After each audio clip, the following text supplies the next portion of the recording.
The Three Little Pigs. Once upon a time, there were three little pigs who lived with their mother. When they were old enough, they decided to build their own houses. The first little pig built his house out of straw. The second little pig built his house out of sticks. The third little pig built his house out of bricks. One day, a big bad wolf came to the forest. He saw the first little pig's house and huffed and puffed and blew the house down. The first little pig ran to the second little pig's house. The big bad wolf came to the second little pig's house and huffed and puffed and blew the house down. The two little pigs ran to the third little pig's house. The big bad wolf came to the third little pig's house and huffed and puffed, but he could not blow the house down. The big bad wolf tried to climb up the chimney.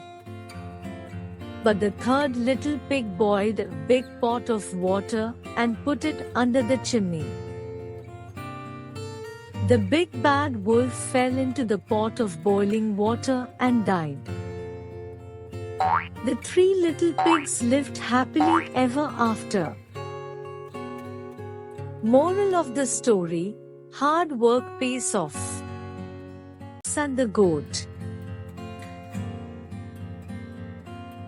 Once upon a time,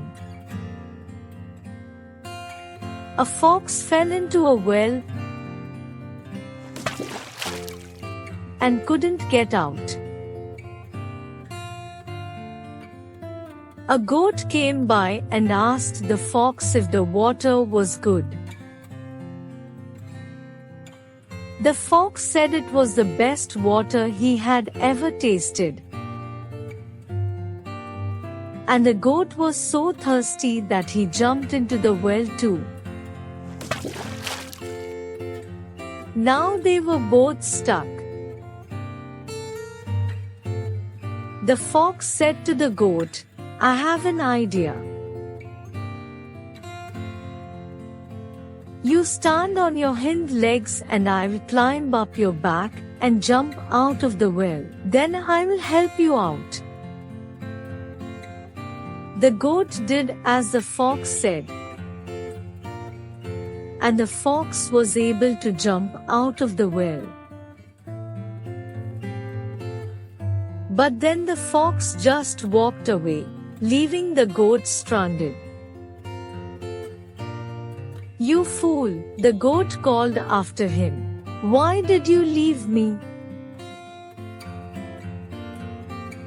The fox turned and said, "If you had as much sense as you have beard,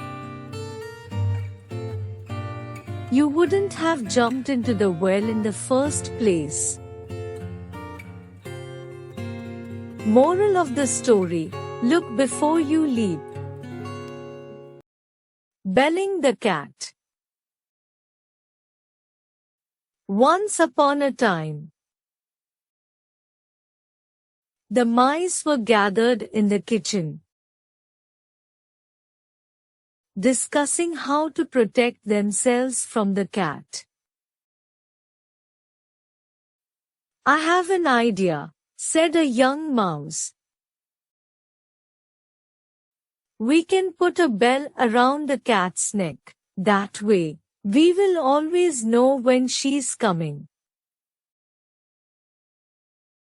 The other mice all agreed that this was a good idea. But then an old mouse spoke up. "Who will bell the cat?" he asked. The mice all looked at each other, but no one volunteered.